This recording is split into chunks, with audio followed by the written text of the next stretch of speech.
لا حول ولا قوة إلا بالله العلي العظيم. السلام علیکم ورحمۃ اللہ وبرکاتہ.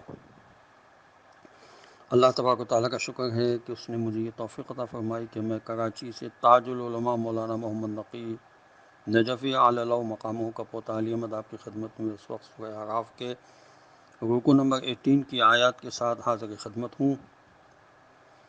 سورہ اعراف قرآن مجید کا 7 نمبر کا سورہ ہے اور اس کے 18 رکوع میں 4 آیات ہیں جن کے نشانات ہیں 148 سے لے کر 151 تک.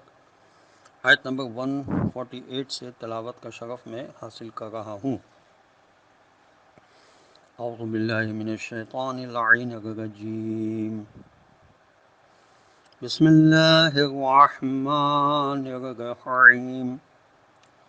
واتخذ قوم موسى من بعده من حليهم عجلا جسدا له خوار ألم يروا أنه لا يكلمهم ولا يهديهم سبيلا اتخذوه وكانوا ظالمين. ترجمہ. اور موسیٰ علیہ السلام کی قوم نے ان کے پیچھے اپنے زیورات سے ایک بچڑا بنا لیا. اس کے جسم میں گائے کی سی آواز نکلتی تھی. کیا انہوں نے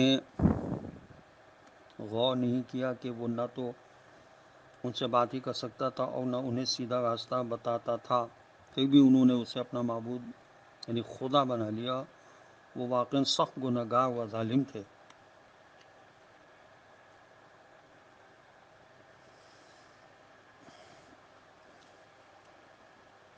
خوار کے معنی گائے، بیل، بکری یا بھیڑ کی آواز کے ہوتے ہیں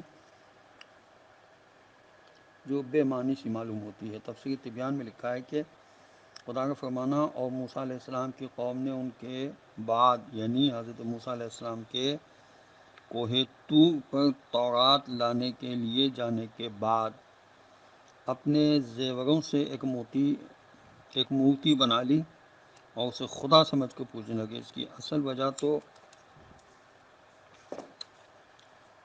یہ تھی کہ مصر میں گائے کی پرستش اور اس کو مقدس سمجھنے کے رواج سے بنی اسرائیل اتنی شدت سے متاثر ہو چکے تھے کہ قرآن میں فرمایا ان کے دلوں میں بچھڑے کی محبت بس کر رہ گئی تھی. انہوں نے سمندر کا پھٹنا، فرعون کا غرق ہونا، اپنا بخیریت فرعون سے نجات پانا، بند غلامی کا ٹوٹنا اور دوسرے کئی معجزات اپنی آنکھوں سے دیکھے تھے. اور ابھی ان سب باتوں کو صرف 3 مہینے ہی ہوئے تھے. اس کے باوجود پہلے تو انہوں نے حضرت موسیٰ علیہ السلام سے مصنوعی خدا طلب کیا کہ حضرت موسیٰ علیہ السلام کے طور پر جاتے ہی بچڑے کو خدا بنا لیا. یہ تفہیم القرآن میں علامہ مودودی صاحب نے لکھا ہے. اور تفسیر انوار النجف میں لکھا ہے کہ قصہ یہ تھا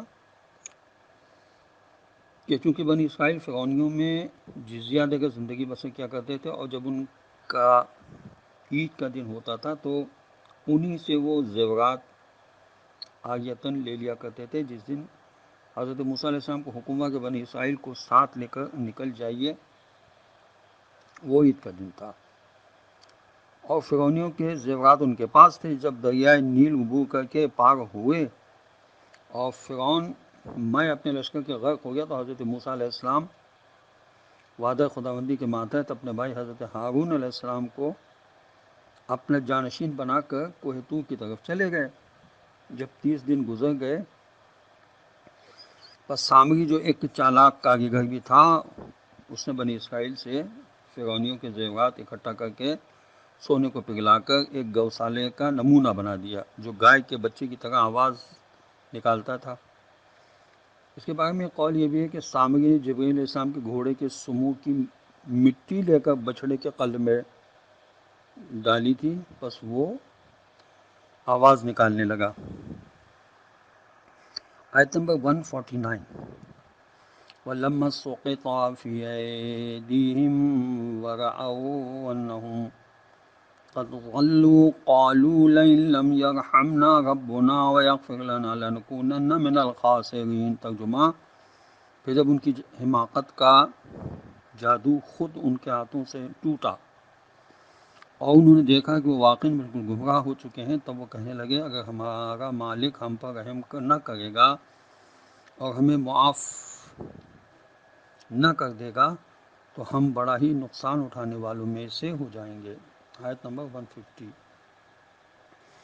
وَلَمَّا رَجَعَ مُوسَىٰ إِلَىٰ قَوْمِهِ غَضْبَانَ آسِفًا قَالَ بِئْسَ مَا خَلَفْتُمُونِي مِن بَعْدِي أَعَجِلْتُمْ أَمْرَ رَبِّكُمْ وَأَلْقَى الْأَلْوَاحَ وَأَخَذَ بِرَأْسِ أَخِيهِ يَجُرُّهُ إِلَيْهِ قَالَ ابْنَ أُمَّ إِنَّ الْقَوْمَ اسْتَضْعَفُونِي وَكَادُوا يَقْتُلُونَنِي فَلَا تُشْمِتْ بِيَ الْأَعْدَاءَ وَلَا تَجْعَلْنِي مَعَ الْقَوْمِ الظَّالِمِينَ۔ ترجمہ کہ جب موسیٰ علیہ السلام اپنی قوم کی طرف غصے اور رنج سے بھرے ہوئے پلٹے تو کہنے لگے میرے بعد تم نے میری بہت ہی بری جانشینی کی، کیا تم نے اپنے مالک کے حکم میں جلدی کی؟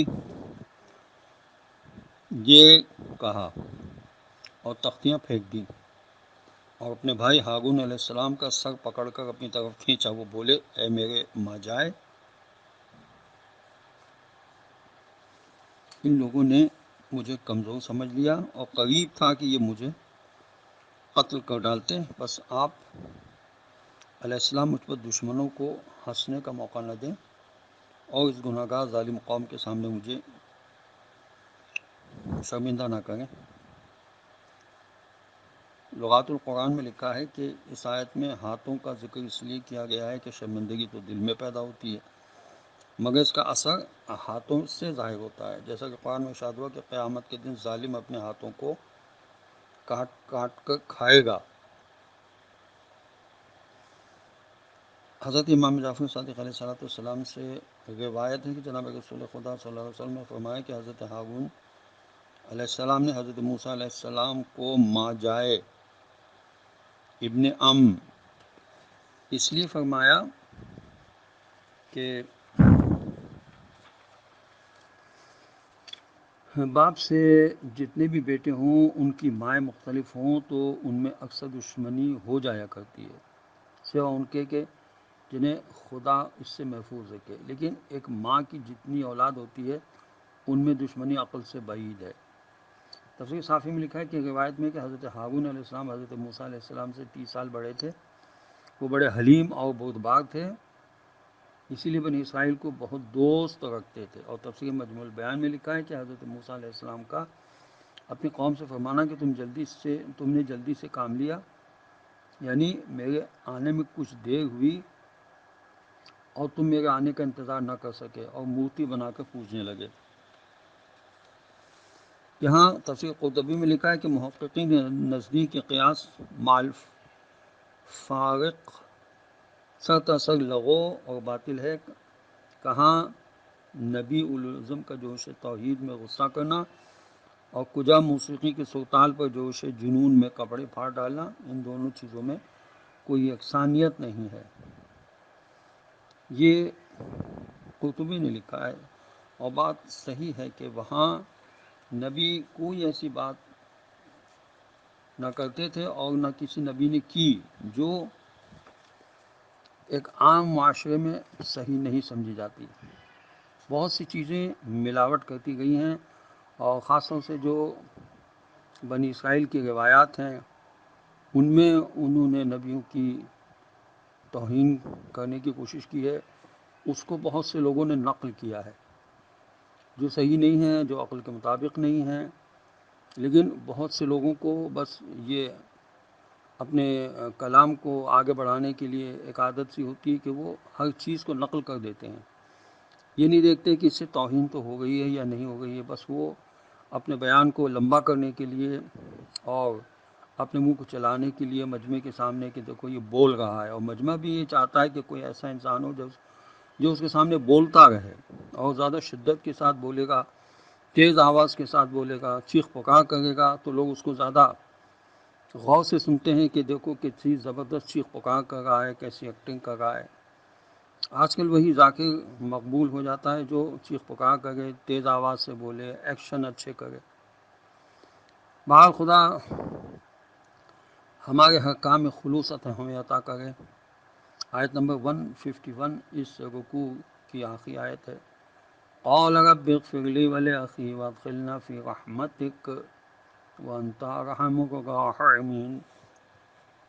ترجمہ تب موسیٰ علیہ السلام نے عرض کی، اے میرے پالنے والے مالک، مجھے اور میرے بھائی کو معاف فرما اور ہمیں اپنی رحمت میں داخل فرما۔ حضرت موسیٰ علیہ السلام نے اپنے ساتھ اپنے بھائی ہارون علیہ السلام کے لیے بھی دعا مغفرت مانگی۔ اپنی لیے شاید اس لیے مانگی کہ جوش توحید میں انہوں نے حضرت ہارون علیہ السلام پر سخت گیری فرمائی تھی، اور حضرت ہارون علیہ السلام کے لیے اس لیے شاید دعا و مغفرت مانگی کہ وہ فتنے کو دور کرنے میں پوری طرح کامیاب نہ ہو سکے۔ یہ تفسیر کبیر میں لکھا ہے،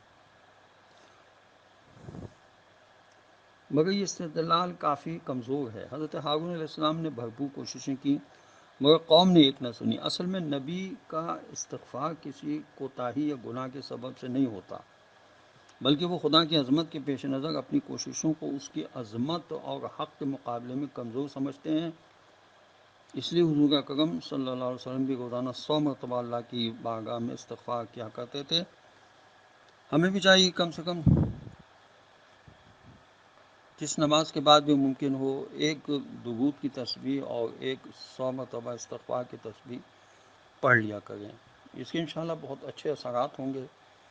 خود قرآن کے پڑھنے کے بہت اچھے اثرات ہوتے ہیں۔ خدا سے دعا کرنا چاہیے کہ ہمیں خدا قرآن پڑھنے، سمجھنے اور اس پر عمل کرنے کی توفیق نصیب کرے۔ واسع قرآن حضرت امام زمانہ عجل اللہ تعالی فرجہ الشریف کے ظہور میں خدا تعجیل فرمائے اور ہمیں ان کے اعوان و انصار میں شامل ہونے کی توفیق نصیب ہو۔ وآخر دعوانا ان الحمد للہ رب العالمین، والسلام علیکم ورحمۃ اللہ وبرکاتہ۔